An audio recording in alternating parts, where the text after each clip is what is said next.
El simple hecho de ver que es el capítulo más largo y el salmo más largo de la Biblia, ¿qué nos querrá decir Dios con el hecho de que este sea el salmo más largo y el capítulo más largo de la Biblia? ¿Querrá decirnos algo con respecto a la importancia de la instrucción, de la educación, de los mandamientos? ¿Querrá decirnos algo Dios al haber hecho que esto sea lo más largo de toda la Biblia?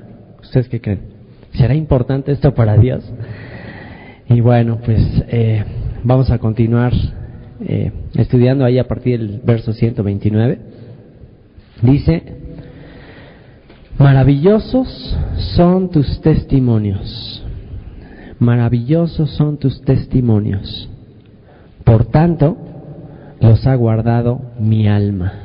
Maravillosos son tus testimonios. Y hemos estado viendo que testimonios, cuando habla de testimonios en este salmo, ¿se acuerdan a qué se refiere? ¿Qué se refiere cuando habla de testimonios? ¿Alguien recuerda? Ok, hechos del pasado, que conmemoran qué, o sea, como qué clase de hechos. Ajá, exactamente, todas las cosas que Dios ha hecho en el pasado y que hay una manera de celebrarlos. ¿Se acuerdan que hemos estado viendo de por qué Dios estableció fechas especiales en las cuales se recuerden, con el propósito de recordar de dónde nos sacaste, de mantener una gratitud hacia Él, de podérselo enseñar a nuestros hijos, de poderlo transmitir de generación a generación? Esa es una de las razones. Hay un relato en el libro de Nehemías, capítulo 8. En Nehemías, capítulo 8, está el relato del momento cuando Israel, pues varios de los que habían sido llevados cautivos a Babilonia, comenzaron a regresar a Jerusalén.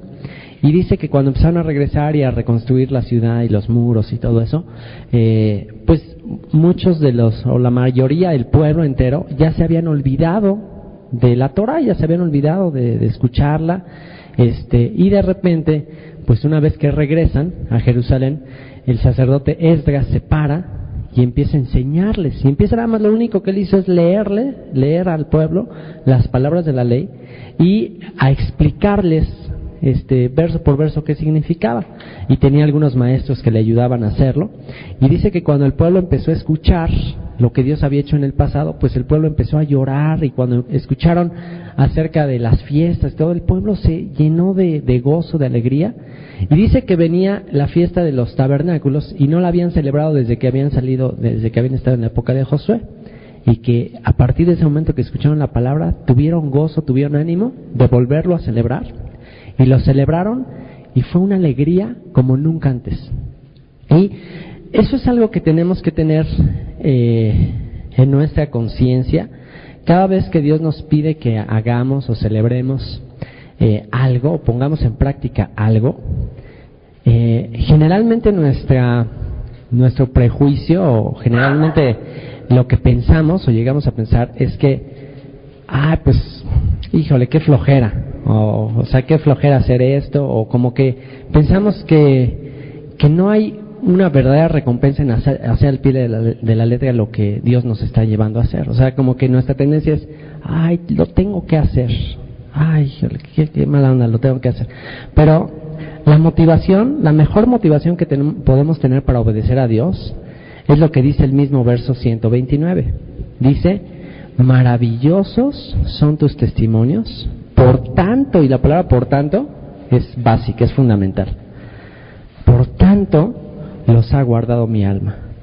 O sea, Dios no quiere que hagamos algo de manera legalista, o porque, lo tengo que hacer, sino que lo haga porque son maravillosos sus mandamientos, porque son maravillosos, porque es algo que me apasiona, me alegra. Ese es el propósito, esa debe ser la motivación para cualquier cosa que hagamos para Dios. Si esa no es nuestra motivación, el decir esto es una maravilla, estudiar la Biblia, no la estudio porque Dios dice que la tengo que estudiar. No, la estudio porque es maravilloso, o sea, me encanta, es algo que me apasiona leerlo. Y esa es la razón, es la única razón válida. Maravillosos son tus testimonios, por tanto, los ha guardado mi alma. Pablo le aconsejó a Timoteo con respecto a esto, y hay algo que lo extiende más en el verso 130, dice: la exposición de tus palabras La exposición de tus palabras alumbra, hace entender a los simples. La exposición, ¿qué es la exposición? Simplemente el leer y el exponer, el explicar las palabras de Dios. Dice que alumbra. O sea, ¿cuántas veces nos ha pasado que hemos leído a lo mejor pues un versículo muchas veces, y cuando por primera vez escuchamos ese versículo expuesto, ya con contexto, con ya te explican bien el ambiente cultural, histórico, ya te dan todo el panorama completo de ese versículo, ese pasaje, te alumbre de entendimiento, y entonces como que le agarra sabor, como que es wow, o sea, lo leí tantas veces y no le había captado eso. Y dice, la exposición de tus palabras alumbra, hace entender a los simples. Hace entender a los simples. Y ese es el propósito, hacer entender, darte entendimiento, que es, ahí la palabra simple incluso tiene otra acepción en el original. Tiene que ver con una persona ignorante, una persona pues que tiene nula preparación, que no sabe cómo vivir. O sea, la educación y las instrucciones no tienen el propósito de hacernos más intelectuales o más conocedores. O sea, no ese es el propósito de la educación. De hecho, hay una gran diferencia entre nuestra perspectiva occidental de lo que es educación y la perspectiva hebrea o bíblica de lo que es educación. ¿Por qué? ¿Qué nos han dicho siempre? O sea, ¿qué entendemos o qué entienden la mayoría de los padres acerca de la educación? ¿Qué es educar? ¿Qué significa educación? ¿Cuál es el concepto que hemos escuchado de educación? Enseñar, buenos modales. Pero como cuando hablamos de educación, de instrucción, de escuela, de enviarlos a la escuela, ¿qué es lo primero que viene a nuestra mente? O sea, formación. Ajá, pero viene a nuestra mente mucho cuestión intelectual. O sea, casi siempre que pensamos educación o instrucción o mandarlos a la escuela, lo que pensamos es títulos o una cuestión intelectual. Es que lo mandamos para que aprenda, para que sepa cosas, para que intelectualmente o mentalmente tenga muchas cosas que ofrecer. Ese concepto lo heredamos de los griegos romanos. O sea, es un concepto, una filosofía griega de educación. Los griegos se esforzaban mucho en sabiduría, en sofía. Para los griegos la sofía, la sabiduría es lo más importante. Y por eso ahí vemos algunos relatos en el libro de los Hechos de los epicúreos y de los estoicos, algunos filósofos, que en lo único que se interesaban es en aprender algo nuevo. O sea, que todo el tiempo estaban ahí filosofando. De ahí la onda de que amo la sabiduría, el conocimiento, pero nada más por el conocimiento en sí. ¿Me entienden? O sea, adquiero títulos, adquiero más intelecto. ¿Para qué? Pues nada más para sentirme mejor que los demás. Ese es el concepto griego. Y como que mi intelecto no tiene que ver con mi vida. Una cosa es la carne y otra cosa es el intelecto. De ahí podemos darnos cuenta que el cristianismo ha sido tan afectado por esa filosofía, porque se enseña que la fe es intelectual, que con que tú intelectualmente o mentalmente creas, no importa cómo vivas. Ha dañado tanto ese concepto educativo. Pero el concepto educativo hebreo es, la educación es para enseñarte a vivir. La instrucción, la educación, el aprender cosas no es el fin, solamente es un medio para ayudarnos a ser mejores padres, mejores esposos, mejores trabajadores, mejores ciudadanos. Entonces, ¿para qué estás preparando a un niño? No para que tenga un título, lo estás preparando para que pueda ser una mejor persona, para que sea una persona que pueda aportar mejor a su prójimo, que pueda ser de utilidad y de beneficio a los demás. Ese es el concepto bíblico de educación, y por eso dice, la exposición de tus palabras alumbra, hace entender a los simples. Ahora, hay otra cosa interesantísima de diferencia entre el concepto educativo hebreo, bíblico, y el concepto educativo griego. El concepto educativo hebreo, y por algo es que Dios inspiró su palabra en el idioma hebreo. Hay una razón y es muy interesante. El idioma hebreo no tiene vocales, tiene puras consonantes. Entonces, la pregunta es, bueno, ¿cómo sabes entonces qué palabra es? O sea, ¿cómo sabes cómo pronunciarla correctamente? Y no tiene comas, no tiene puntos, es todo de corrido.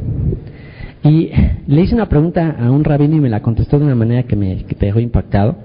Le dije, oiga, ¿y por qué no tiene vocales? ¿Y por qué es así? Dice, no, dice, porque Dios reveló su palabra con puras consonantes para que lo predominante de la enseñanza de la Biblia no sea porque alguien lo lea, sino porque alguien lo escuche de alguien.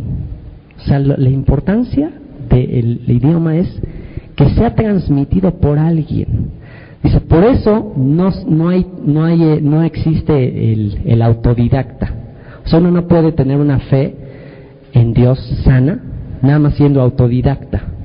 Es importantísimo tener el ejemplo de alguien. Es importantísimo ver cómo alguien lo hace para entonces imitar ese ejemplo. Es lo que le dijo Pablo a Timoteo. Lo que has visto de mí en presencia de muchos testigos, esto enseña a hombres fieles que sean idóneos también a enseñar a otros. Pero Pablo decía, mira mi ejemplo. No le decía, escucha mis palabras, escucha mis sermones, ahí están los discos. No, ve mi ejemplo, ve cómo vivo. Eso es enseñanza, eso es educación. Y eso no cualquiera somos capaces de decirlo. Tú serías capaz de alguien que lo estás discipulando decirle, mira, veme cómo vivo y nada más sigue mi ejemplo. Nada más imítame. Sé imitador de mí, así como yo soy imitador de Jesucristo. Wow, eso es el concepto hebreo de la educación. Observar. Ve, observa, imita. No tanto palabra, no tanto exposición. Eso es griego. Lo griego es exposición, elocuencia, es preparación, intelecto. Y wow, o sea, me impresiona porque quiero tener ese conocimiento, pero eso no sirve. Lo que vale la pena es imitar el ejemplo. Y eso es lo que dice. La exposición de tus palabras alumbra, hace entender a los simples.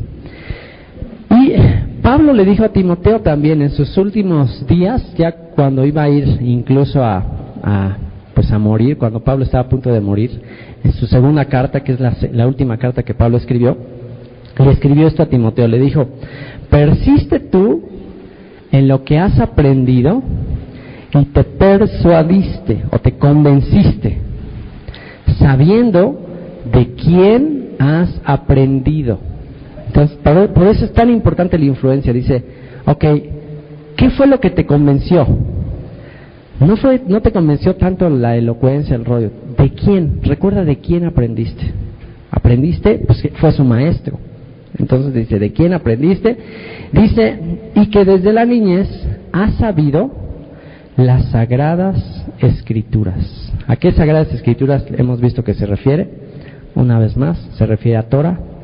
Dice, has sabido las sagradas escrituras, las cuales te pueden hacer, ¿qué? Sabio. Te pueden hacer sabio. ¿Qué es la sabiduría que desciende de lo alto? Busca la palabra de Dios. Esa sabiduría no es terrenal, no es para pantallar. Es una sabiduría que no se basa en palabras, se basa en hechos, se basa en acciones. Dice, las cuales te pueden hacer sabio para la salvación por la fe. ¿Cómo viene la fe? Pues por las escrituras, una vez más. Te pueden hacer sabio para la salvación por la fe, que es en Cristo Jesús. Toda la escritura, toda la Torah es inspirada por Dios, es útil para enseñar, para redarguir. ¿Qué es enseñar? Una vez más, enseñar es simplemente exponer, no las palabras, sino cómo lo pongo en práctica. O sea, o sea, no la teoría, sino la práctica. Si tú le quieres enseñar un deporte a alguien, o música, por ejemplo, ¿qué creen que será más efectivo? Si le quieres enseñar algún deporte, ponerle un pizarrón y estarle diciendo, mira la bola, en el tenis de mesa, mira la bola, los efectos, el sides, y así en un pizarrón todo el tiempo. ¿O qué será mejor? ¿Sabes qué? Vamos a la mesa y ahí sobre la marcha, a ver, pégale y vamos ajustando. ¿Qué será mejor? Pues obviamente sobre la práctica. Entonces, Lo que le está diciendo es, toda la palabra es inspirada y es útil para enseñar, para redarguir, para convencerte. Redarguir quiere decir que hay algo que te muestre a lo que está mal en tu vida. Por eso es tan importante la Torah, por eso son tan importantes los mandamientos. Porque ¿qué es lo que hace? Te redarguye, te muestra que hay algo que no está bien en tu vida. Si tú dices, no, ya no está vigente, ya no existe, pues entonces, ¿qué te va a alumbrar? ¿Qué te va a mostrar que hay algo que está mal en tu vida? Para redarguir, para corregir en justicia, a fin de que el hombre de Dios sea perfecto, enteramente preparado para toda buena obra. Entonces, de acuerdo a esto, ¿qué necesitamos para ser perfectos o maduros? Capaces, vimos que perfecto no es que no tengas ninguna falla, ningún pecado, ningún error. Vimos que perfecto es que hagas lo que tú puedes hacer al máximo. Y se acuerdan que les enseñé el dibujo de mi hijo, y que bueno, ¿qué significa perfecto? Que bueno, me hacen su nombre ahí, Dani, pues con todas las letras ahí, todas chocas y todo, pero para mí es perfecto. ¿Por qué? Porque sé que es lo mejor que puede hacer. Entonces, lo que va haciendo la Torah, lo que van haciendo los mandamientos es te van puliendo, te van mejorando, te van mostrando qué necesitas mejorar, qué necesitas hacer cada día con una mayor calidad. ¿Para qué? Para que seas perfecto, enteramente preparado o preparada para toda buena obra. Así que ese es el propósito de la exposición, de escuchar las palabras, pero no nada más escuchar las palabras, sino observar el fruto del maestro. La vida lo que un maestro más transmite, no tanto es la exposición, sino su vida. La vida del maestro es su enseñanza mayor. La enseñanza es la vida del maestro. Por eso Jesús dijo que no creamos a todos los maestros que vengan a enseñarnos, sino dijo que por sus frutos los conocerán. ¿Y a qué frutos se estará refiriendo? O sea, ¿de qué manera puedes tú ver los frutos de un maestro? ¿De qué clase de frutos?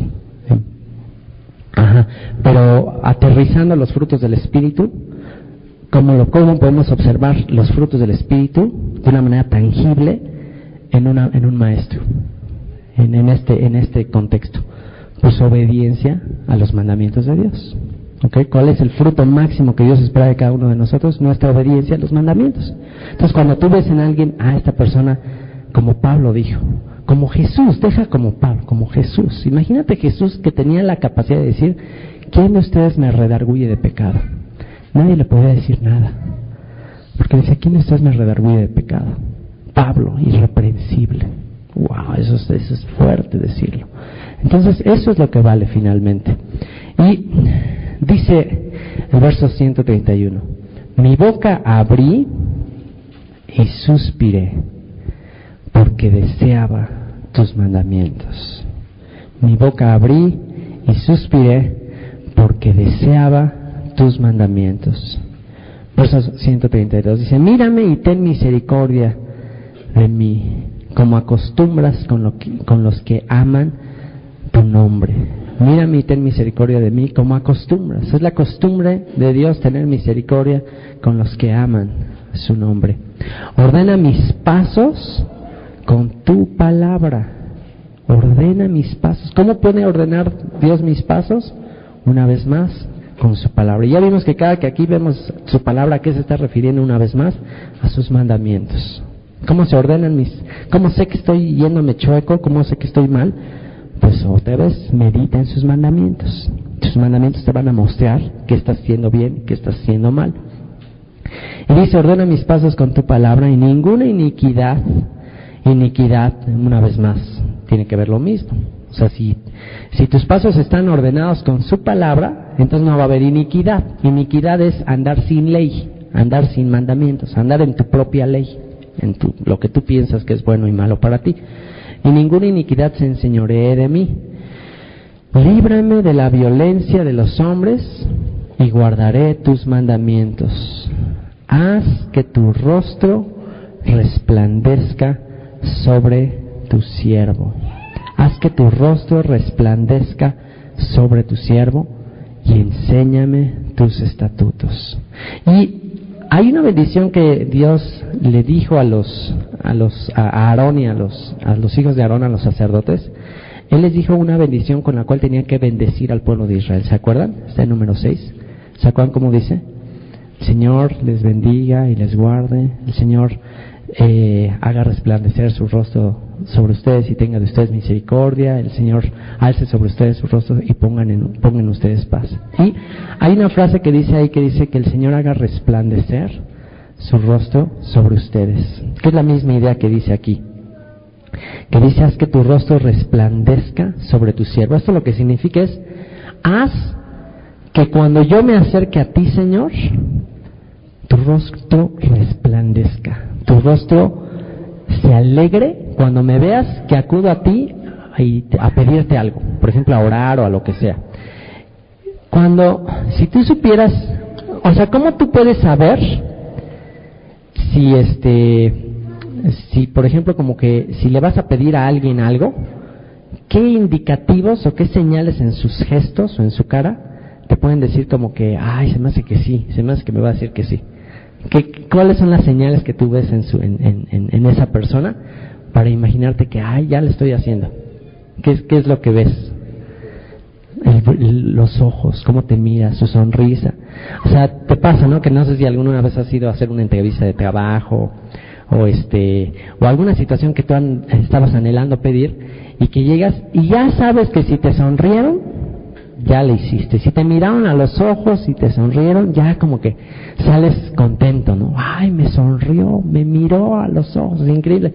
Pero ¿qué pasa si llegas a pedir algo o llegas a solicitar alguna cosa o algo así, o con tu papá a pedirle algún permiso, o tu mamá, o lo que sea? ¿Y qué pasa si ni te voltea a ver? O te recibe con una cara larga o cuántas veces nos pasó que íbamos a pedir un permiso para algo que queríamos, más chicos o lo que sea, y como que estábamos checando el estado de ánimo de nuestros papás. O sea, porque ya sabemos que no, hombre, la agarro enojado y ahorita ni me le acerco. Entonces, aquí lo que David está pidiendo es: Señor, que tu rostro, o sea, que cuando yo te vaya a pedir algo, que cuando llegue contigo estés sonriendo, estés alegre, y que entonces ahora sí pueda tener confianza de que todo lo que te pida va a ser así. Y la pregunta de los 64,000 es: ¿tú cómo crees que puedes llegar con tu papá celestial y tenerlo contento? Y que te diga: mi hijito, lo que me pidas. ¿Cómo lo podrás tener contento? ¿Cómo podrás hacer que su rostro esté sonriendo hacia ti? ¿Cómo se imaginan? Obedeciendo su palabra. Si cumplimos sus mandamientos, ¿qué dijo Jesús? El Señor los oye y tenemos las peticiones que le hayamos hecho. Hijitos míos, si ustedes me obedecen, si ustedes guardan mis mandamientos, el Padre y yo haremos morada en ustedes. Todo lo que piden al Padre lo haré porque guardan mis mandamientos, porque hacen lo que le agrada a Él, porque hacen lo que es desagradable a Él. Entonces, ¿y qué necesitamos también para poder cumplir sus mandamientos? Necesitamos un alto grado de humildad. Un alto grado de humildad, que es una de las actitudes que más le causan lo contrario a que esté sonriendo Dios, que le causan rechazo. Así que el orgullo, la soberbia, la rebelión, el que ya puedo, yo soy yo voy a hacer la vida a mi manera. Eso, ¿quieres tener enojado a Dios? ¿Quieres que te mire de lejos? Bueno, lo puedes lograr con una actitud soberbia, orgullosa, de arrogancia, de rebelión, de que me vale. Bueno, pues así va a estar en chino, que su rostro resplandezca. Pero cuando tienes una actitud humilde, una actitud de disposición de obedecer, por lo menos disposición, porque pues muchas veces nos esforzamos, pero Dios ve el corazón. Dios ve si te estás esforzando o no por guardar sus mandamientos. Pero si Él ve tu corazón, Él ve que en ti hay la disposición, bueno, pues ten por seguro que eso va a hacer que tenga gracia hacia ti. Haz que tu rostro resplandezca sobre tu siervo y enséñame tus estatutos. Ríos de agua descendieron de mis ojos. Y esta es una hipérbole, una exageración de que estoy ríos de agua, de llanto, de tristeza, de lágrimas. ¿Por qué? Porque no guardaban tu Torah. Qué tristeza produce un mundo en anarquía. Qué tristeza produce ver personas, y sobre todo duele más con familiares cercanos, ¿no? Que tú ves cómo viven, tú ves cómo... Y lo peor de todo es que piensan que son felices. O como que... Es como la canción de Marcos Vidal, ¿no? Que dice, ¿quién irá a decirles que su felicidad no es real? ¿Quién les dirá? ¿Quién será el Jeremías esta vez? ¿Quién será el Elías? ¿Quién será el que les va a decir que es pura superficialidad en lo que están viviendo? Y tú ves el daño que le están causando pues a sus hijos, a sus mismas personas, gente que tú quieres, y te duele tanto porque les hablas y pues no te hacen caso, no te pelan y lo que sea, y es dolorosísimo, o sea, porque dices, oye, no está lejos, o sea, el vivir como Dios quiere no está lejos, no está en los cielos para que digan, ¿quién lo podrá bajar? Ni está allá en lo más profundo, o sea, sus mandamientos no son gravosos, o sea, está cerca de ti, en tu boca, en tu corazón, está cerca, la persona lo puede hacer, pero no quiere simplemente. Y es el corazón de David diciendo, ríos de agua descendieron de mis ojos porque no guardaban tu Torah, tus mandamientos, tus instrucciones. Verso 137, justo eres tú, oh Señor, y rectos tus juicios. Tus testimonios que has recomendado son rectos y muy fieles. Mi celo me ha consumido. Mi celo, es un celo porque no están guardando Torah los demás. Y dice, porque mis enemigos se olvidaron de tus palabras. Es el celo que tuvo Finés, ¿se acuerdan cuando te pasó ahí? Y el celo que te causa porque no guardan, porque podían vivir tan bien. O sea, el único anhelo que tenemos, ¿cuál es? O sea, últimamente ya ves que como que puedes llegar, o podemos llegar a amargarnos en la situación de que, bueno, pues últimamente, pues bueno, que no guarden y que vivan como se les da la gana. O sea, últimamente a mí, ¿en qué me va a beneficiar? Que guarden o no guarden, pues es su bronca, ¿no? Pero hay un celo que produce en nosotros el que desprecien algo tan lindo, tan maravilloso, el que tú les estés ofreciendo y que, bueno, no tú, Dios les esté ofreciendo algo tan grandioso y que lo desprecien. Y por eso dice, mi celo me ha consumido, porque mis enemigos se olvidaron de tus palabras. Sumamente pura es tu palabra, y la ama tu siervo. Pequeño soy yo y desechado, mas no me he olvidado de tus mandamientos.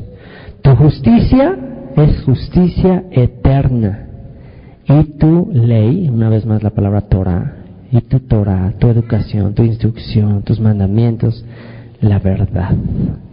¿Qué es la Torah? Es la verdad. No es una verdad, es la verdad. Por eso Jesús cuando en el Evangelio de Juan ora en el capítulo 17 hablando de santifícalos en tu verdad, Señor. Señor, te pido por ellos, te pido que sean unos, te pido que sean perfectos en unidad. Señor, santifícalos en tu verdad. ¿Se acuerdan que Jesús dijo, tu palabra es verdad? ¿De qué estaba hablando Jesús? Pues de la Torah. Jesús está hablando, tu Torah, tu palabra es verdad. Y dice, tu justicia es justicia eterna, y tu Torah, tu ley, la verdad. Aflicción y angustia se han apoderado de mí, mas tus mandamientos fueron mi delicia. Justicia eterna son tus testimonios. Una vez más, testimonios refiriéndose a los hechos milagrosos, a las fiestas. ¿Por qué? Porque el saber el significado de todas estas cosas, ¿de qué nos habla? ¿A qué apuntan las fiestas? ¿Son sombra de qué? De lo que ha de venir. ¿Son sombra de qué? ¿A qué apuntan? De la redención mesiánica. Dame entendimiento y viviré. Dame entendimiento. Tenemos que comprender que solamente Él nos puede dar entendimiento. No es que seamos muy inteligentes para entender más cosas de la Biblia. O sea, es Él, es su Espíritu el único que nos puede dar entendimiento. Verso 145. Clamé con todo mi corazón. Respóndeme, Señor, y guardaré tus estatutos. Una vez más, estatutos representa leyes civiles, representa límites, representa hasta dónde puedo llegar. Dice, respóndeme, Señor, y guardaré tus estatutos. O sea, la respuesta natural, una vez que Dios te rescata, la respuesta natural, una vez que te andas ahogando en el mar y te rescata el salvavidas, la respuesta natural debe ser, ¿sabes qué? Ya le voy a tener más cuidado al mar, ya no me voy a meter más allá de las rodillas, porque ya vi que está grueso esta cosa, mejor ya le paro. ¿Me entienden? Entonces, a eso nos lleva la salvación. Ok, ahora que ya me salvó de la consecuencia de mis pecados, de la culpa del pecado, ahora sí, ya entendí. Ahora ya entendí mis límites. Ahora sí, Señor. O sea, no termina ahí, sino que ahora voy a empezar a vivir mejor. Dice, a ti clamé, sálvame. Y una vez más, lo mismo. A ti clamé, sálvame y guardaré tus testimonios. Y también es una buena fórmula. Si en algún momento de tu vida, o quizás ahorita estás atravesando por una prueba difícil, por una situación así, que estás pues en un grave peligro, en un grave problema, en una situación de mucha angustia, puede ser una buena solución. Señor, hacer un voto delante de Dios. Señor, líbrame de esto. Y te prometo que ahora sí ya te voy a obedecer. Es un poco así a veces también Dani le toca, ¿no? Hay veces que pues ya le toca, ya desobedeció y todo, ya sabe que le toca la disciplina. Y así ya sabe y ya es súper, ya se sabe que me empieza a rogar e insistir. Hay ciertas cosas que son imperdonables, pero hay ciertas cosas que si me insiste mucho y me dice, no, papi, te prometo que nunca más, jamás, ya no lo vuelvo a hacer. Y bueno, como que confías en él. Dice, ok, va, te lo voy a librar del castigo. Pero si lo vuelves a hacer, ahora sí no te lo vas a acabar. Y entonces, ya sabe que a la siguiente, si pide perdón, ya no hay. Ya, porque ya sabes, ya me habías prometido que no. Entonces ya, ahí sí ni modo, ya te toca la disciplina. Y esta es una buena sugerencia. A ti clamé, sálvame y guardaré tus testimonios. Señor, si me salvas, ahora sí te voy a obedecer. ¿Ya me entienden por qué es tan importante el balance entre las dos? Ok, me salvas y ahora, ay, qué bueno, ya me salvó, ya estoy en la gracia, regreso otra vez a hacer lo que antes hacía. No, pues entonces no has entendido lo que es la gracia. Si la gracia no es capaz de cambiar tu conducta, la gracia no es capaz de salvar tu alma. Solamente la gracia que es capaz de cambiar tu conducta es capaz de salvar tu alma. Así de sencillo. Si tu conducta sigue siendo la misma después de que has conocido la gracia, entonces no te puedes salvar. Porque si no puedes hacerlo menos, ¿qué será más difícil? ¿Cambiar tu conducta o salvarte de la condenación eterna? ¿Qué es más fácil? No. ¿Qué es más fácil? ¿Qué es algo así inalcanzable, así que está ahora eso sí está de Dios nada más? ¿Qué será más difícil? ¿Qué es el milagro más grande? ¿Salvación de tu alma? ¿O que cambie tu manera de ser, tu conducta, tus actitudes, tu manera de comportarte, tu educación? ¿Qué es más difícil? Bueno, pues obviamente que salvar tu alma, porque eso ni tú lo puedes hacer. ¿Ok? Entonces, si la gracia no es capaz de hacer algo tan sencillo o más simple, pues menos va a ser algo que es un milagro. Entonces, esto tienes que grabarlo en tu mente cada vez que tu conducta siga en una práctica continua del pecado. Por eso el apóstol Juan dijo que el que practica el pecado no le ha visto ni le ha conocido, no ha entendido la gracia. Una vez que has entendido la gracia, una vez que sabes que te salvaste de las consecuencias de tu pecado, y una vez que sabes que yo merecía que estar muerto ahorita, o sea, por todo lo que viví antes de conocer al Señor, yo merecería estar muerto. Entonces, si no me he muerto, si estoy vivo, si tengo una familia, si Dios me da tanto, y si vuelvo a hacer lo que antes hacía y lo sigo practicando, entonces, ¿sabes qué? Entonces no he entendido la gracia. Entonces no me ha caído, no he nacido de nuevo, así de sencillo.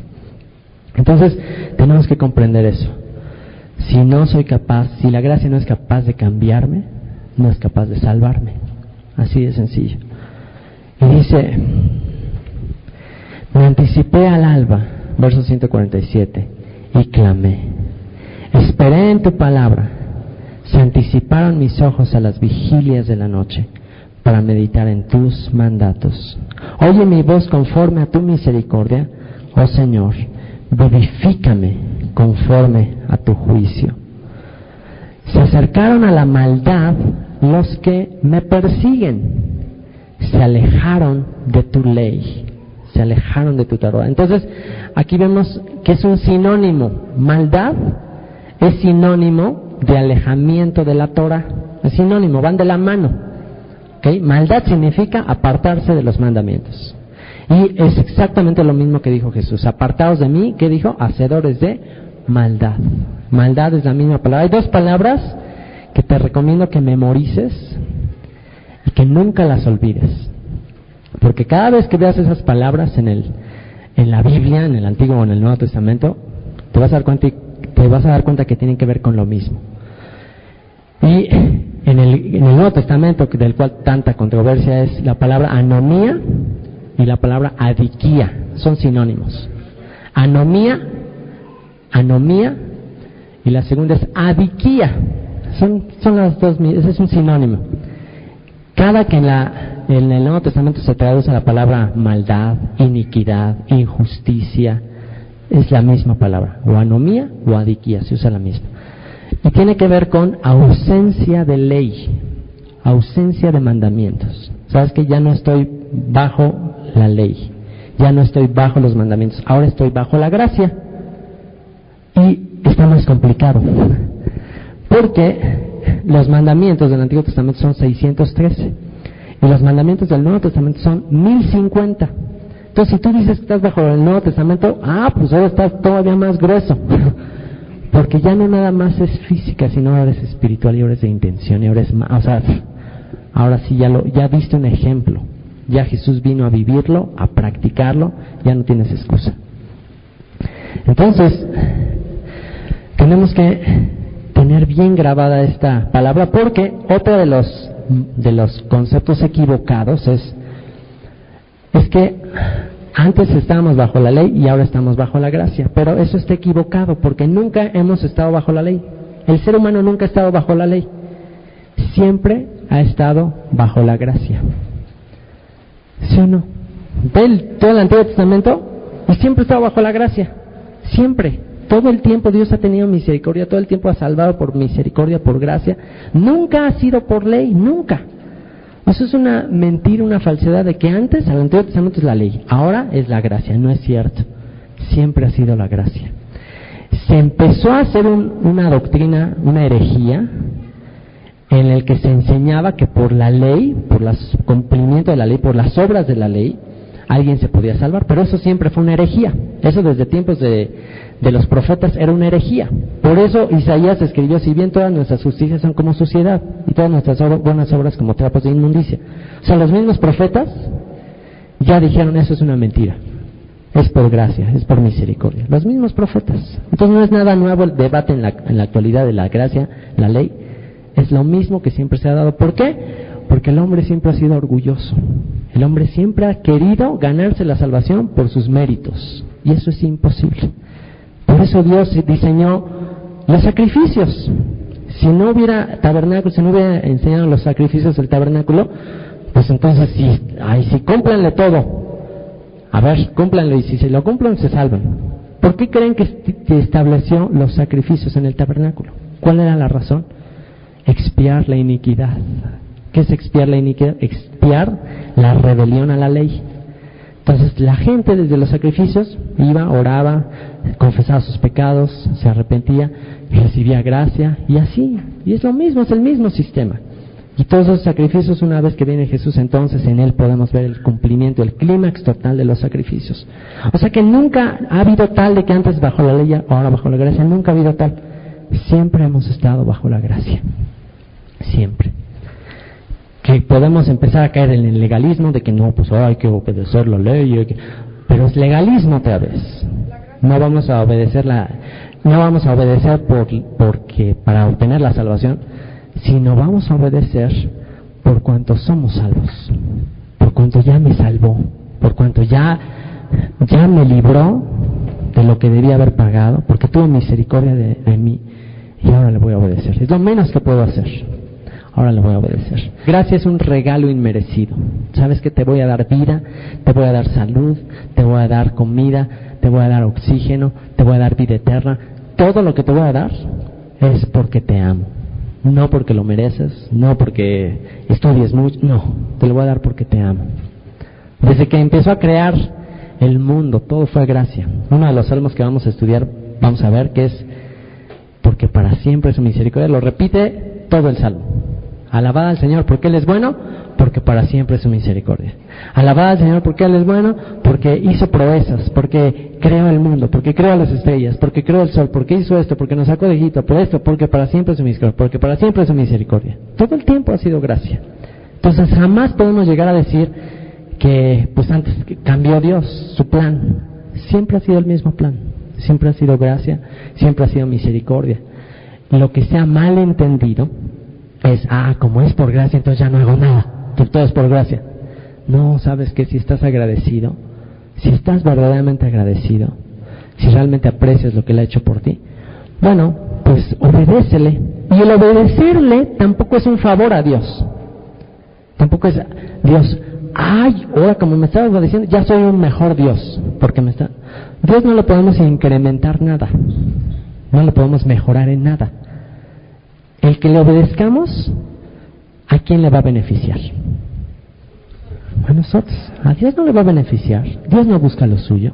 Eso nos va a beneficiar a nosotros. No le va a beneficiar a Él. Y si le desobedecemos, ¿le va a afectar? ¿Le va a hacer daño?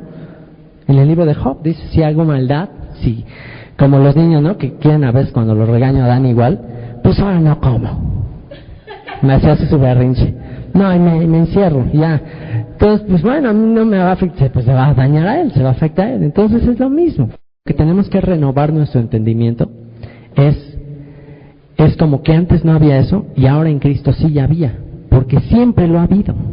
Siempre lo ha habido. Simplemente en el cumplimiento del tiempo llegó Jesús a hacerlo tangible, a que lo podamos tocar. Porque pues dice que Dios habiendo hablado muchas veces, de muchas maneras, a los antiguos por los profetas, en estos posteriores tiempos nos ha hablado por el Hijo. Entonces, en Jesús podemos quizás palparlo, o podemos, o hablando más directamente, porque nosotros seguimos viéndolo por fe, en gran manera. O sea, más bien, seguimos viéndolo por fe, imaginándolo, ¿no? Pero sus discípulos, por ejemplo, la gente que convivió con Él, que lo tocó, que platicó, que lo miró a los ojos, eso sí lo experimentaron todo, ¿no? Pero nosotros, pues para nosotros, de alguna manera, pues creer, tanto en el Antiguo como en el Nuevo, como todo lo que está escrito, es ver el mismo plan de Dios siempre, la misma misericordia de Dios. ¿Ustedes creen que ya se cumplió el nuevo pacto? Esta es una pregunta clave. ¿Ya está cumplido el nuevo pacto? ¿Ya la ley está escrita en nuestros corazones? ¿Ya está escrito, ya se cumplió el nuevo pacto? ¿Ya está consumado el nuevo pacto? ¿Ya estamos andando en los mandamientos? ¿Ya está escrita su Torah en nuestros corazones? ¿O todavía no? ¿Qué opinan? Hablando aún de los creyentes, o sea, hablando de tú y yo, ya estamos viviendo, ya no hay, porque dice que el cumplimiento del nuevo pacto tendrá dos condiciones. Número 1, que andaremos en sus leyes perfectamente. Y número 2, dice, nadie tendrá necesidad de hablar a su compañero acerca de Dios, porque todos me conocerán desde el mayor hasta el menor. ¿Ya se cumplió? No se ha cumplido el nuevo pacto. Así de sencillo. ¿Qué significa? Ya se cumplió espiritualmente hablando, pero físicamente todavía no lo vemos. O sea, estamos en espera de que Él regrese y entonces se establezca el nuevo pacto. O sea, es algo que tenemos que entender. Todavía nosotros lo estamos anhelando por fe. Tenemos la misma esperanza que los profetas, que Abraham, que Isaac, que Jacob, que Moisés. Lo estamos viendo de lejos, pero todavía no es una realidad. Ya lo creemos por fe, ya que se cumplió el momento en el que Él entró digamos que al lugar santísimo por su sangre. Pero hay una segunda cosa que hacía el sumo sacerdote en el día de Yom Kippur al entrar ahí al lugar santísimo. Hay una cosa que hacía, y era salir y anunciar a todos que estaba listo, y ya salió y entonces anunció, y en ese momento ya se consumaba. Ese momento todavía no ha llegado. Ese momento llegará cuando entonces Jesús se presente. Todavía, aún en la actualidad, en este momento, no podemos decir ya se cumplió absolutamente el plan de Dios. Ya estamos viviendo en el nuevo pacto. O sea, es el mismo apóstol Pablo dice, estamos ya, pero aún no. Ya, pero aún no. ¿Qué quiere decir eso? Ya se cumplió todo, pero todavía no es una realidad.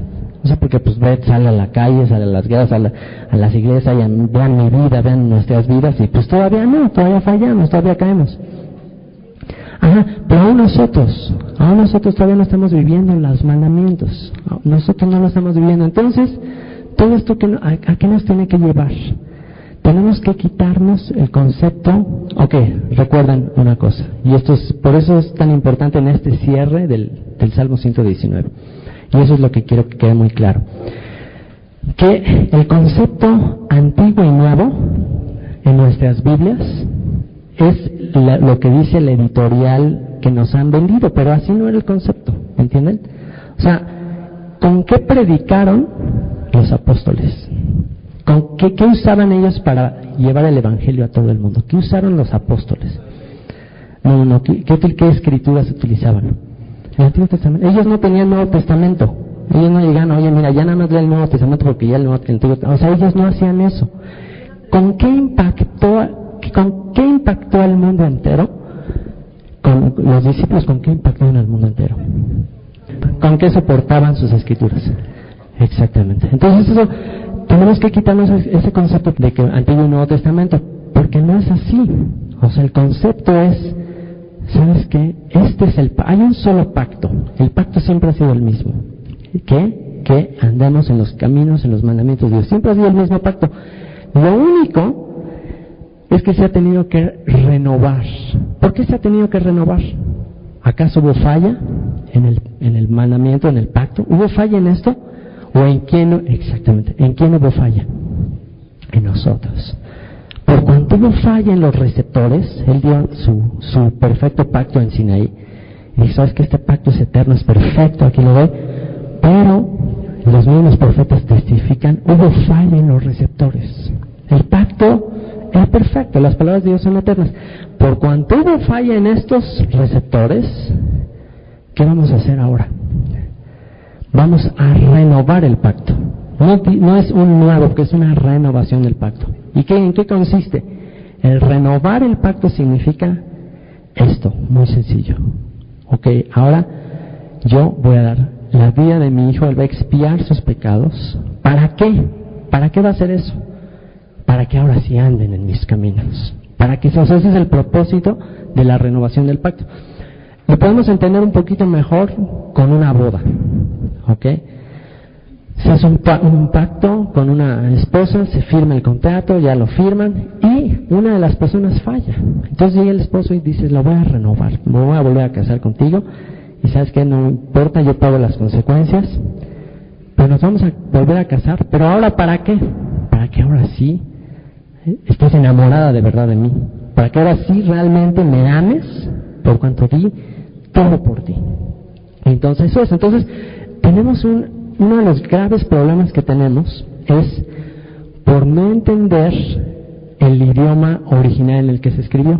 O sea, entonces las palabras nuevas, recuerden que es español, estamos leyendo español, pero el español no es el idioma en el que se escribió, tenemos que irnos al original. A ver, ¿qué significa nuevo? Entonces ya vemos que es nuevo, ver el testimonio de todos los profetas, y entonces entendemos que no hay nada nuevo debajo del sol. Es el mismo plan, es el mismo propósito, y tenemos simplemente que ser reinjertados al lugar de donde nosotros, por nuestras malas inclinaciones, por las circunstancias, por lo que ustedes quieran, nos alejamos. Todos los demás comentarios, todos los demás escritos, ¿con qué tienen que concordar? Con lo que se escribió primero, con un fundamento. Tiene que haber un cimiento a todo lo que creemos. Es que esto tiene que ser inmovible, ¿no? Es como cuando Pablo llegó a predicar allá a Berea, y fue a Tesalónica y llegó a Berea, y les empezó a decir un mensaje. ¿Y qué hacían los de Berea? O sea, a ver, este cuate de qué nos está diciendo, y qué es esto del Salvador y el Mesías, y a ver, ¿de dónde se está sacando Pablo lo que me dice? Porque ¿qué pasaba? De acuerdo a qué tenían que hacer, de acuerdo a las Escrituras, si alguien llegaba y les decía algo contrario a lo que estaba escrito, ¿qué le tenían que hacer a esa persona? De acuerdo a la Escritura, apedrearlo. Entonces, si Pablo llegaba y ¿saben qué les creen? Les tengo una nueva noticia y esto es algo nuevo y esto no estaba, pero ahora es una buena revelación. Ah, sí, apedréenlo.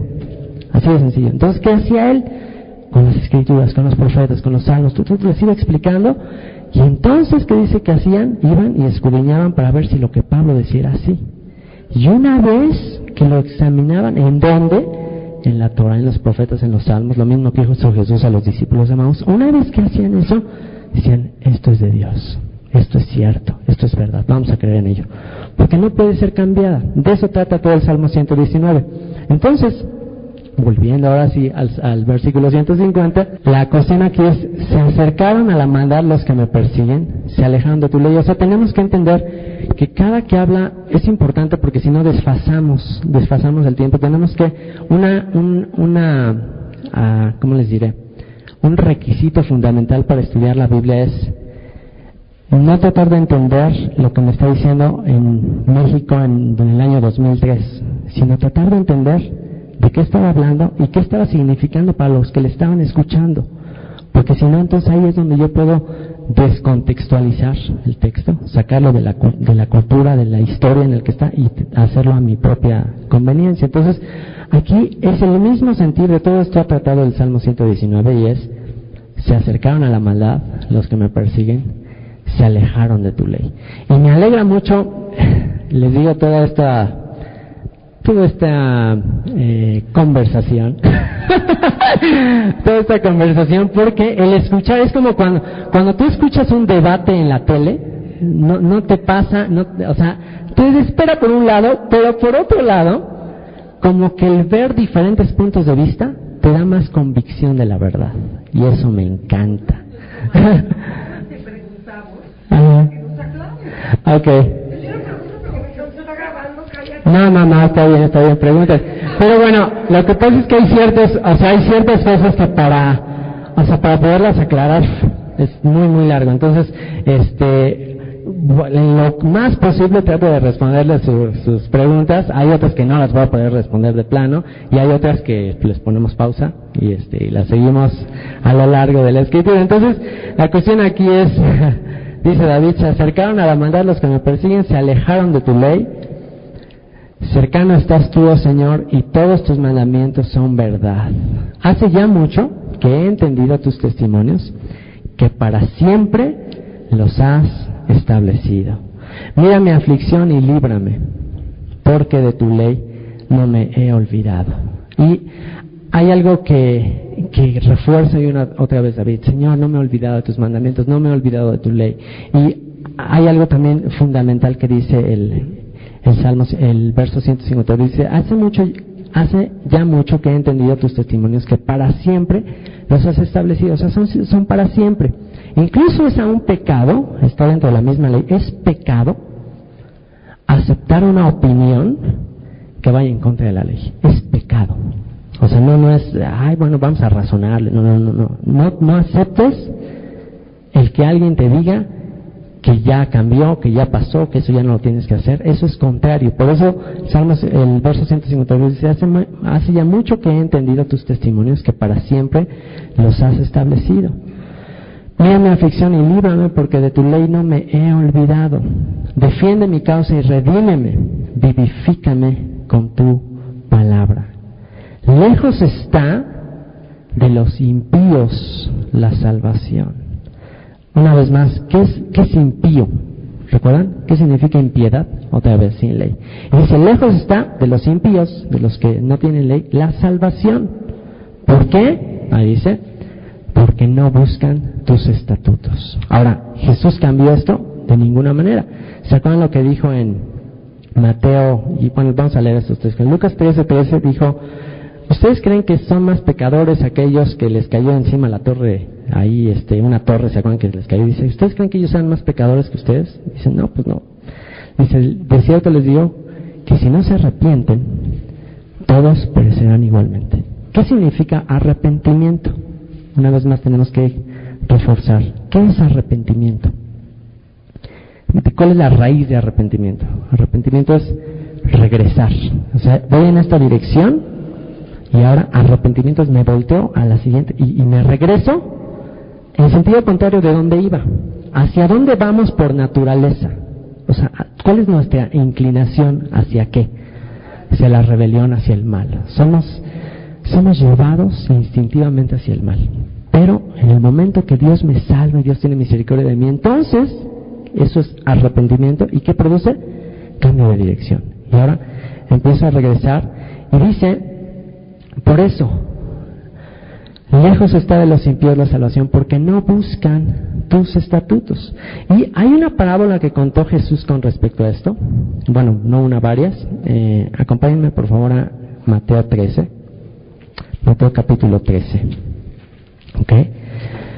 Aquí vamos a poder entender un poquito más cuál es la causa por la cual nuestra inclinación se revela ante la posibilidad o la idea de volver al Señor. Y vamos a leer desde el versículo 18, capítulo 13. Ahora, ¿qué había pasado en el capítulo 12 de Mateo? Si alguien recuerda. El clímax del Evangelio de Mateo está en el capítulo 12 con respecto al testimonio de Jesús ante los líderes religiosos. En el capítulo 12 lo rechazan, en el capítulo 12 pues ya casi lo quieren apedrear por cosas que está diciendo, y entonces él empieza a hablarles en parábolas con el propósito de a ver si así les cae el 20. O sea, como ya estaban tan endurecidos, ¿y cuál era el pecado de los líderes religiosos? El pecado era su autojusticia, su legalismo, el pensar que por sus obras podían ser salvos. Entonces él les empieza a decir, ¿saben qué? Pues no, es por gracia, etcétera. Pero en el capítulo 13 les empieza a hablar de parábolas, de por qué razón una persona, una vez que oye, que escucha el mensaje de arrepentimiento, de volver al Señor, ¿por qué puede ser que la persona lo rechace? Y ahí está la parábola del sembrador. Dice, oíd pues vosotros la parábola del sembrador. ¿Ya lo tienen? Sí, capítulo 13, 18. Dice, cuando alguno oye la palabra del reino, y otra vez, ¿a qué se está refiriendo? ¿Cuál es la palabra del reino? La palabra profética, la que ya estaba escrita, ¿no? Dice, cuando alguno oye la palabra del reino y no la entiende, viene el malo y arrebata lo que fue sembrado en su corazón. Este es el que fue sembrado junto al camino. Y el que fue sembrado en pedregales, este es el que oye la palabra y al momento la recibe con gozo, pero no tiene raíz en sí, sino que es de corta duración, pues al venir la aflicción o la persecución por causa de la palabra, que va a venir sin duda, porque empieza a vivir ahora de acuerdo a los estándares de Dios y no del mundo, va a venir oposición, va a venir una reacción. Dice, cuando viene aflicción o persecución, ¿por causa de qué palabra? Una vez más piénsalo. Luego tropieza. El que fue sembrado entre espinos, este es el que oye la palabra. Una vez más, ¿a qué palabra se refiere? Pero el afán de este siglo y el engaño de las riquezas ahogan la palabra y se hace infructuosa. Oye, sí, pero esto implica mucho. ¿Cuál es el costo de vivir así para Dios? No, el business, no, pues es que ahí muere. Está muy grueso, mejor ahí muere, ¿no? Y se regresan al mundo. Mas el que fue sembrado en buena tierra, este es el que oye y entiende la palabra, una vez más, y da fruto, y produce, ¿cuál fruto? ¿Qué es fruto? Obediencia, y produce a 100, a 60 y a 30 por uno. Les refirió otra parábola diciendo, el reino de los cielos es semejante a un hombre que sembró buena semilla en su campo, y ahí va a explicar qué es la semilla. Pero mientras dormían los hombres, vino su enemigo y sembró cizaña entre el trigo y se fue. Y cuando salió la hierba y dio fruto, entonces apareció también la cizaña. Vinieron entonces los siervos del padre de familia y le dijeron, Señor, ¿no sembraste buena semilla en tu campo? ¿De dónde pues tienes cizaña? Él les dijo, un enemigo ha hecho esto. Y los siervos le dijeron, ¿quieres pues que vayamos y la arranquemos? Él les dijo, no sea que al arrancar la cizaña, arranquéis también con ella el trigo. Dejad crecer juntamente lo uno y lo otro hasta la siega. Y al tiempo de la siega yo diré a los segadores, recoged primero la cizaña y atadla en manojos para quemarla, pero recoged el trigo en mi granero. Verso 31. Otra parábola les refirió, ahorita voy a explicar esa anterior. Dice, otra parábola les refirió diciendo, el reino de los cielos es semejante al grano de mostaza que un hombre tomó y sembró en su campo. el cual a la verdad es la más pequeña de todas las semillas, pero cuando ha crecido es la mayor de las hortalizas y se hace árbol de tal manera que vienen las aves del cielo y hacen nidos en sus ramas. Y también, bueno, él va a explicar también qué significa eso. Otra parábola les dijo: el reino de los cielos es semejante a la levadura que tomó una mujer y escondió en 3 medidas de harina hasta que todo fue leudado. Todo esto habló Jesús por parábolas a la gente y sin parábolas no les hablaba, para que se cumpliese lo dicho por el profeta cuando dijo: abriré en parábolas mi boca, declararé cosas escondidas desde la fundación del mundo. Entonces, bueno, cuando habla con respecto a cómo podemos interpretar los símbolos, ya lo hemos visto en algunas otras ocasiones, en la parábola del sembrador, ¿quiénes son las aves del campo que vienen y se roban la semilla? ¿Quién él interpreta que son las aves del campo? El malo, el maligno, el diablo, ¿ok? Ahora, si lo interpretamos con respecto a lo que él mismo dijo, esto del grano de mostaza que crece tan grande y que vienen unas aves ahí a ese árbol y hacen sus nidos ahí, esas aves, ¿quiénes son? ¿Quién cambiará el significado o seguiría siendo lo mismo que él dijo? Son los mismos, son las aves, el maligno. Entonces, el reino de los cielos es semejante a algo pequeño que surge, y él dijo también que la semilla es la palabra de Dios, ¿ok? La semilla es la palabra. ¿Qué es la palabra de Dios? Otra vez volviendo a lo que hemos estado viendo, en su contexto, pues una vez más, la Torah, que se empieza a llenar de interpretaciones, de legalismo, de hipocresía, de muchas cosas hechas por los hombres, y se empieza a crecer, y se hace tan grande que llegan los pájaros y hacen nido en lo que tenía un propósito correcto, adecuado, ¿ok? Y después es lo mismo, es el mismo concepto de la levadura, que es que Jesús dijo: guárdense de la levadura de los fariseos, que son ¿qué? La hipocresía, o sea, el decir pero no hacer, el enseñar pero no vivir.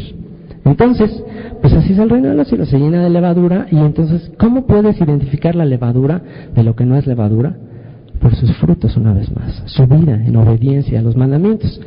Y después viene la explicación de la parábola de la cizaña, y con eso vamos a terminar y nos vamos al break, que está impresionante. Aquí va a estar la palabra anomía, porque la palabra sin ley, sin Torah. Dice: entonces despedía a la gente, entró Jesús en la casa. Y bueno, esto es selecto para ustedes, porque aquí Jesús le explicó a sus discípulos la parábola de la cizaña. Entonces hagan de cuenta que ustedes están ahí en la casa y les va a explicar a ustedes la parábola de la cizaña.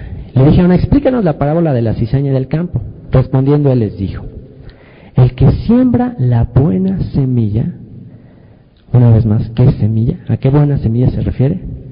Torah, la palabra. Es ¿quién? El Hijo del Hombre, hablando de él, el Mesías. El campo es el mundo. La buena semilla son los hijos del reino y las cizañas son los hijos del malo. Dice: el enemigo que la sembró es el diablo, la siega es el fin del siglo y los sembradores son los ángeles. Dice: de manera que como se arranca la cizaña. Ahora, aquí hay un cambio que Jesús hace con respecto a la buena semilla, porque en la parábola del sembrador dijo que es la palabra. Pero la palabra en una persona, ¿qué produce? Si esa persona la recibe como una tierra fértil, ¿qué produce en esa persona? Pues frutos. Y esa misma persona pues es una buena semilla en sí mismo, porque pues está produciendo frutos. Y dice que, bueno, pues se siembra ahí y dice que llegue el enemigo que la sembró. Dice, el campo es el mundo, la buena semilla son los hijos del reino y las cizañas son los hijos del malo. El enemigo que la sembró es el diablo, la siega es el fin del siglo y los segadores son los ángeles. De manera que como se arranca la cizaña y se quema en el fuego, así será en el fin de este siglo. Enviará el Hijo del Hombre a sus ángeles y recogerá de su reino a todos los que sirven de tropiezo y a los que hacen iniquidad. ¿Y qué palabra creen que es esa iniquidad? Anomía, sin ley. Dice: al final de los siglos, porque se parecen mucho, o sea, pues están en una congra y todos se parecen, ¿no? Cantan igual, alaban igual, pero bueno, al final del siglo se va a ver. Dice: recogerá de su reino a todos los que sirven de tropiezo y los que hacen iniquidad, anomía, que están sin Torah, sin ley, y los echarán en el horno de fuego. allí será el lloro y el crujir de dientes. Entonces los justos, ¿cuál es la diferencia? ¿Qué es justo? ¿Qué es una persona justa? Una persona que ha sido justificada por la fe, por la gracia, por el amor de Dios, pero que anda en obras de justicia. Pues entonces los justos, que es lo mismo que dice Daniel 12:3, entonces resplandecerán como las estrellas a perpetua eternidad, resplandecerán como el sol en el reino de su Padre. El que tiene oídos para oír, oiga. Vamos a tomar un recesito. Tenemos un muy buen antecedente para el versículo 156. Ahí está. Ok. Entonces,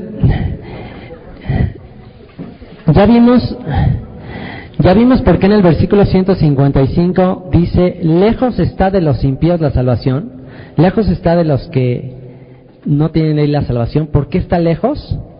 Porque no buscan tus estatutos. ¿Se acuerdan lo contrario que Jesús le dijo a un escriba? Que llegó y preguntó, Señor, ¿qué tengo que hacer para entrar al reino de los cielos? Y le empezó a decir, no, pues a ver, y no, pues que ya le empieza a explicar la ley y le empieza a explicar varias cosas de la ley. ¿Y se acuerdan que lo que le dijo Jesús? No estás lejos del reino de los cielos, estás cerca. ¿Ok? Cuando alguien es experto en la escritura, cuando alguien es experto en la ley, ¿por qué? Porque la ley te guía, te lleva a la necesidad de un Salvador.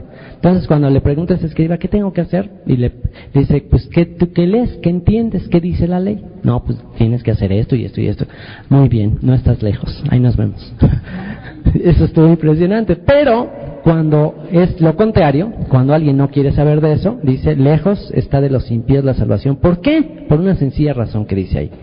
Porque no buscan tus estatutos. No estás buscando cambiar tu vida. Es imposible que cambies tu vida cuando pienses que tu vida no está tan mal, así de sencillo.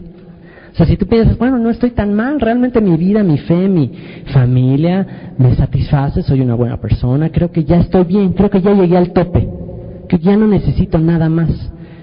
No, pues estás muy lejos. ¿Por qué tenemos que escudriñar tanto los mandamientos? Los 613, los 1050, ¿por qué? El estarlos meditando, ¿a qué te lleva? A considerar tu bajeza espiritual, tu pobreza espiritual. Entre más examinas, más conoces, más te alumbra la ley, tu condición, y más todo lo que tienes que hacer y todo lo que no tienes que hacer. Y entonces más meditas en la ley, más te das cuenta de que necesitas la gracia. O sea, más dices, uy, la torre. Pero ¿qué pasa cuando te dicen, no, pues ya nada más, tú hay que el Espíritu te guíe?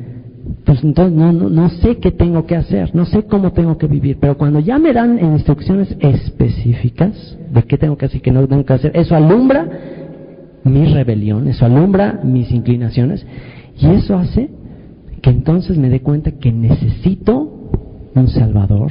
Eso me hace que esté en un estado de humildad continuo, decir, Señor, soy un pobre, miserable, ciego y desnudo. Señor, estoy en la ruina, ayúdame, Señor, quiero obedecerte. Pero cuando no es así, cuando pensamos, no, yo ya la estoy cumpliendo, Él ya lo hizo todo por mí, entonces ahí confundimos los términos, ¿no? Entonces, por eso dice, lejos está de los impíos la salvación, porque no buscan tus estatutos. Muchas son tus misericordias, oh Señor. Vivifícame conforme a tus juicios.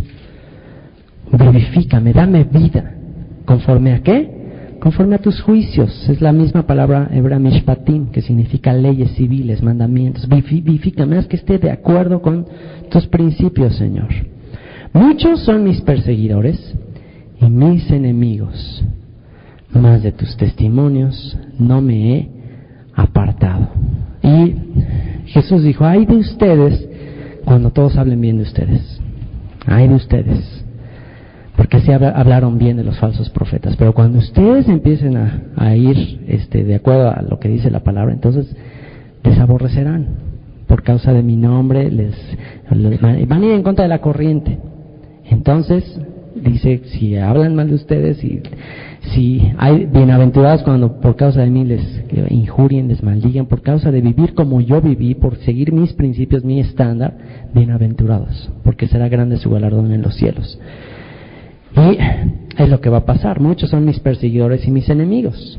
Por eso también Juan dijo, no te extrañes de que el mundo les aborrezca. O sea, el mundo te va a aborrecer, el mundo no te va a querer escuchar, pero aquel que viene de Dios, el que conoce la palabra de Dios, ese te va a escuchar. Y dice, veía a los prevaricadores y me disgustaba porque no guardaban tus palabras.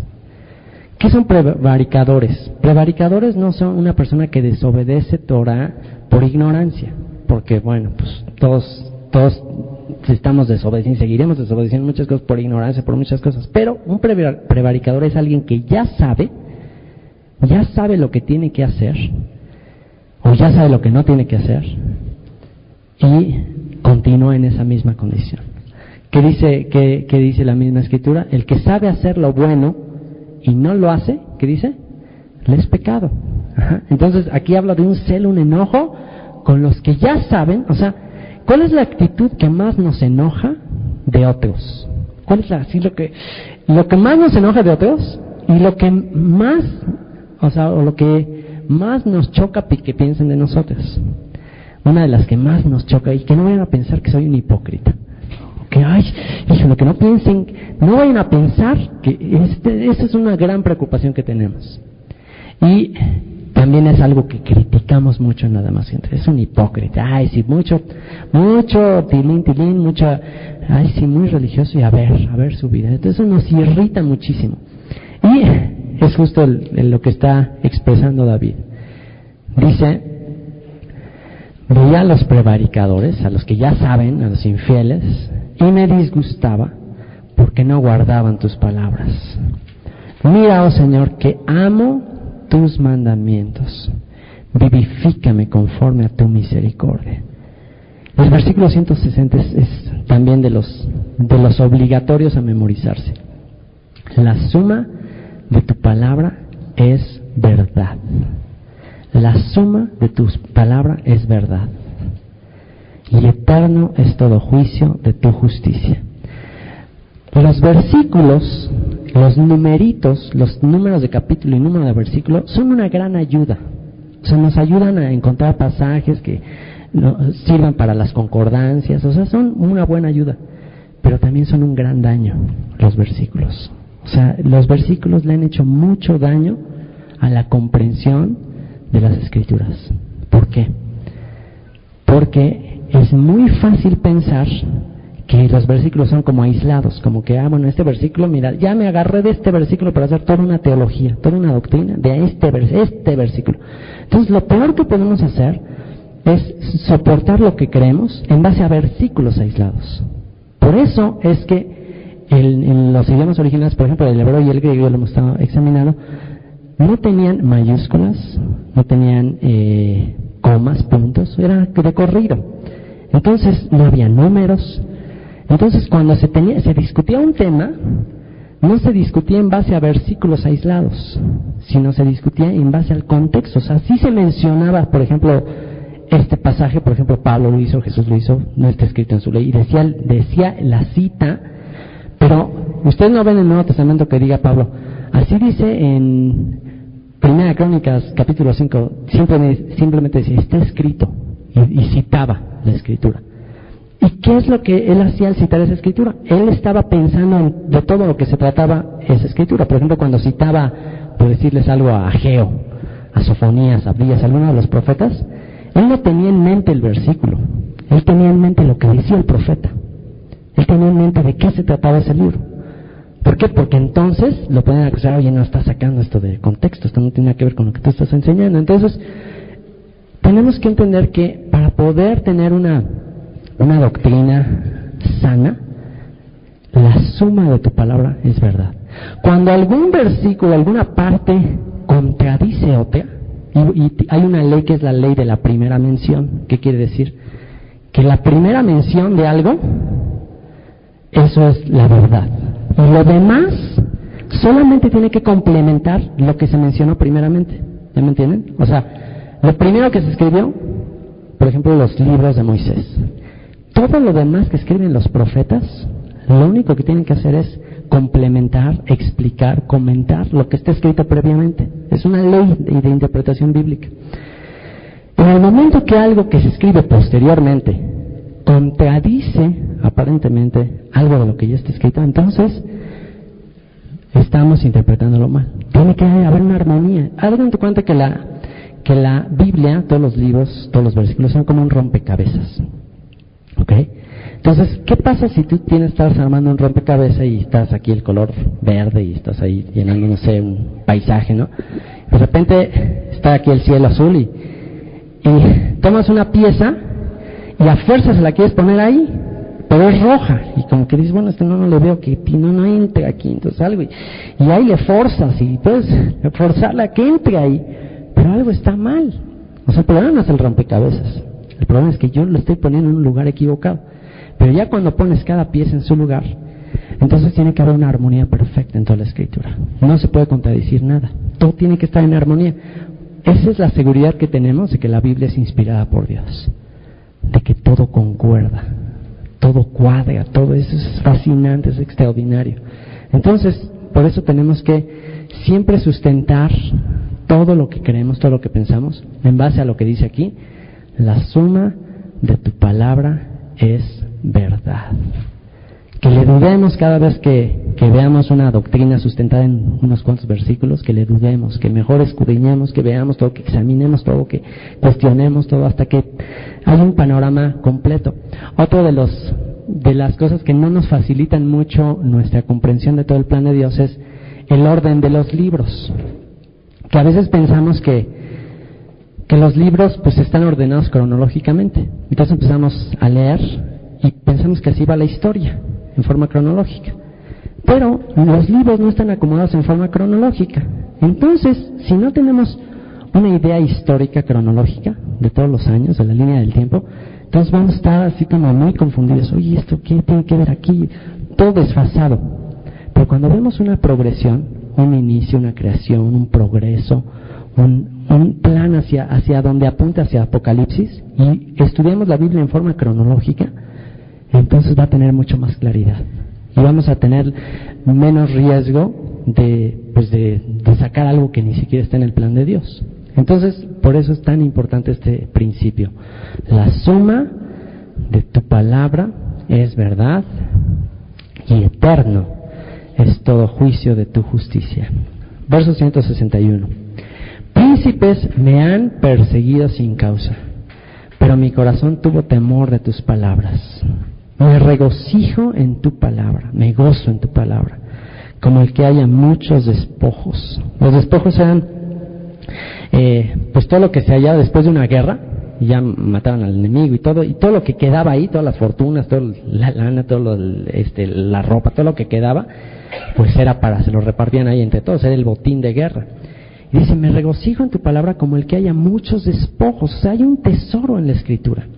Ahora, hace rato alguien me preguntó, y es una pregunta que también yo a veces me hago, ¿no? Y me llegué a hacer y me desespera. ¿Por qué es tan complejo estudiar la Biblia? O sea, no es tan fácil estudiar la Biblia. O sea, no nada más es de, así a simple vista, mira, aquí dice, no, hay que meterse, hay que escudriñarle, hay que buscar libros de historia, hay que corroborarlo, atlas, hay un mar de cuestiones. Entonces, a veces digo, ¿por qué es tan difícil? ¿Por qué no dio ya un CD aquí, una manera que sea más fácil? ¿Por qué? ¿Por qué tiene que ser tan complicado? Y hay una razón, pues, fundamental, y es el sentido de recompensa, el sentido de aprecio y de valor por la verdad. ¿Cómo puedes tener aprecio por algo? ¿De qué manera aprecias más cuando recibes una recompensa?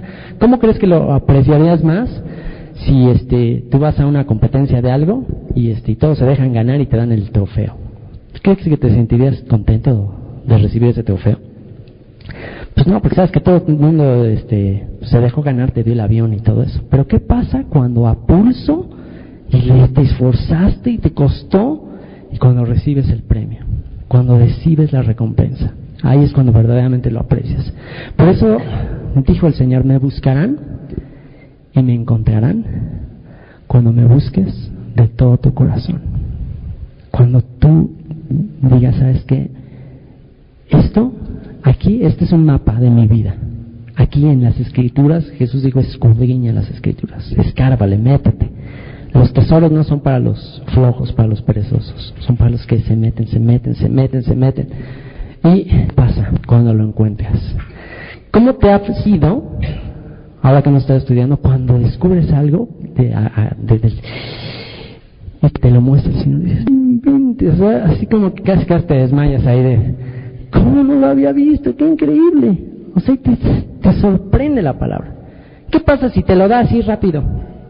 Pues igual lo menosprecias, igual no le das tanto valor. Pero cuando algo te cuesta, cuando algo, ¿sabes qué? Le busqué, le escarbé, vi comentarios, le escarbé, y cuando lo encuentras es tan delicioso, es tan rico. Y es como el que haya despojos, precisamente. O sea, alguien que haya despojos es porque se rifó ahí, te tuvo que irse a matar ahí a pelear con los demás y encuentra los despojos. Dice, la mentira aborrezco y abomino. Tu ley amo, tu Torah amo. Es la palabra para ley ahí. Y aquí vemos el principio que hemos estado hablando. Y es, si amas la mentira, odiarás la Torah. Si amas la Torah, odiarás la mentira. Es un principio así de simple, ¿no? ¿Y por qué? Porque una vez más, educación, instrucción es actuar, es hacer, son obras, es ponerlo en práctica. Y ese lema que dijimos que nos íbamos a aprender, ¿cuál es? El de copyright, nos lo prestaron de Nike. Just do it, hazlo. O sea, no te compliques, no le razones, hazlo. Si Dios te lo dice, es porque es bueno para ti, es porque te ama, es porque es bueno para ti. La mentira aborrezco y abomino, tu ley amo. 7 veces al día te alabo a causa de tus justos juicios. Mucha paz tienen los que aman tu Torah, es la misma para la ley. Mucha paz tienen los que aman tu ley, tu Torah, y no hay para ellos tropiezo. Tu salvación he esperado, oh Señor, y tus mandamientos he puesto por obra. ¿Se dan cuenta que van de la mano? Gracia, fe, pero esto me lleva a una acción. Tu salvación he esperado, Señor. Esto es algo que yo no puedo hacer. La parte de Dios, ¿cuál es? Hacer lo imposible, lo que yo no puedo hacer. Entonces, Señor, tú sálvame, porque yo no me puedo salvar. Ahora que me salvaste, ahora viene mi parte. Tus mandamientos he puesto por obra. Tu salvación he esperado, Señor. Y tus mandamientos, y subrayese ahí o ponlo ahí en un círculo, y tus mandamientos he puesto por obra. Esto es lo que a mí me corresponde. Porque por gracia somos salvos, dice la Escritura, por medio de la fe. Y esto no de vosotros, sino que es un don de Dios, es un regalo de Dios, no por obras para que nadie se gloríe, porque somos hechura suya, fuimos creados en Cristo Jesús, que dice, para buenas obras. Ya que soy salvo por gracia, por fe, ahora sí, soy creado para buenas obras. Ya que me salvo, ahora ¿para qué? No es un fin, ahora para buenas obras, para poner tus mandamientos por obra. Y no dice por filosofía o por explicación, sino por obra, por acción. Mi alma ha guardado tus testimonios y los he amado en gran manera. He guardado tus mandamientos y tus testimonios por una sencilla razón, por lo que dice ahí, porque todos mis caminos están delante de ti. ¿Tú ves todo lo que hago? ¿Tú ves todo lo que hago no cuando estoy en la congregación? Cuando estoy en mi casa, que pienso que nadie me ve, ahí me estás viendo. Entonces más me vale cuadrarme en todo lugar, en todo momento. Llegue mi clamor delante de ti, oh Señor. Dame entendimiento conforme a tu palabra. Llegue mi oración delante de ti, líbrame conforme a tu dicho. Mis labios rebosarán alabanza cuando me enseñes tus estatutos. Entre más te enseñas sus estatutos, ¿sabes qué? Más vas a amar a Dios. Entre más aprendes de estatutos son límites, hasta dónde puedes llegar. ¿Sabes qué? Eso, en vez de decir, ay, no, Dios, que no quieres que haga nada. No, ¿sabes qué, Señor? Gracias por tus mandamientos, porque tengo una tendencia tan perversa a hacer lo que no me conviene. Señor, gracias por decirme por dónde me tengo que ir. Gracias, Señor. Entre más Torah, entre más te muestra, más alabanza, más alegría.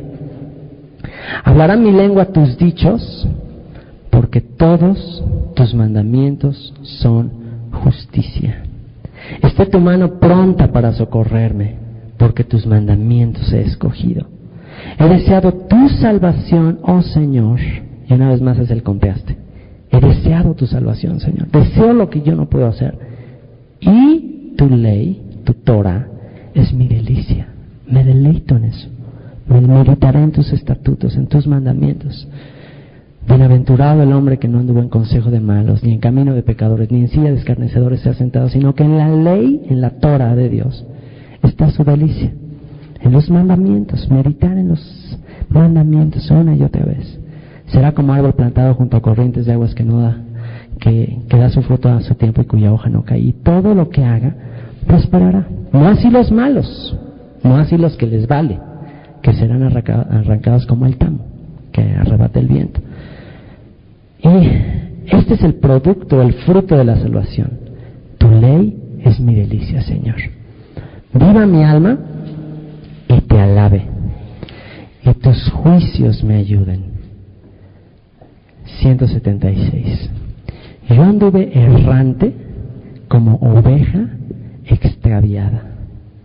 Busca a tu siervo, porque no me he olvidado de tus mandamientos. Tremendo salmo, ¿sí o no? Tremendo salmo. Este salmo confronta desde los cimientos nuestras vidas. Porque si pensamos en todo lo que estudiamos en este mes, en este salmo, es, ay, qué lindo, añadió conocimiento, ya sé más del Salmo 119, pero el versículo último nos lleva a una conclusión clave para cerrar este salmo, y es, yo anduve como una oveja descarriada, como un caballo sin freno, descarriado, suelto. ¿Qué significa? Sin nada que me guiara, sin nada que me dirigiera, sin nada que me frenara y sin nada que me dijera hasta aquí, como se me daba la gana, como me nacía, hacía lo que ese día, como amanecía de ese humor, pues ahora se me antoja esto, ahora esto, como un animal. Bueno, ¿y ahora? Ahora ya que aprendí este salmo, ahora que ya aprendí la salvación, ahora que ya me salvó, ¿ahora qué? Y esa es la conclusión práctica a la que necesitamos llegar una vez que hemos estudiado este Salmo 119. Y que tiene que ver con lo mismo que hablamos con respecto a la gracia. Si la gracia no es capaz de cambiar tu conducta, no puede ser capaz de salvar tu alma. Y aquí viene la pregunta, ¿qué vas a hacer? No me respondan a mí, no me digan. Piénsalo, reflexiónalo. Fui salvo. El Señor me ha salvado por su amor, por su gracia, no lo merecía, nada como oveja descarriada, llevado por la corriente de este mundo, como un hijo de desobediencia, llevado por este espíritu que ahora opera en los hijos de desobediencia. Bueno, sí, ya, tiempo pasado. La pregunta es, ¿realmente aprecias la salvación? ¿Realmente estás consciente de la salvación? Y ayer platicaba con alguien de aquí también que hemos estado enfatizándose, así como cuchillito de pala, la Torah, la ley, los mandamientos, así ya como que siento diciendo, ¿saben qué? Es espiritual una onda. A mí mismo, yo ya estaba queriendo que termináramos el Salmo 119. Espiritualmente hablando, ya, Señor, ya quiero hablar, hablamos de historia, hablamos de los dinosaurios, hablamos de otra cosa, ya esto me está poniendo en problemas, porque me confronta desde mis cimientos, me confronta desde mandamientos, familia, enséñalo a tus hijos, me confronta, me lleva a analizar cómo está mi vida, y eso no nos gusta. A mí no me gusta estar hablando de eso, pero es la medicina que hay que tomarse. Y a quién le gusta la medicina, ¿no? O sea, estás enfermo y te chocan las inyecciones y todo, pero ni modo, es lo que necesitas. Entonces, la conclusión a la que podemos llegar es, de manera práctica, en base a lo que es la educación, la perspectiva de la educación de Dios es, ¿qué vamos a hacer para verdaderamente mostrar que somos salvos?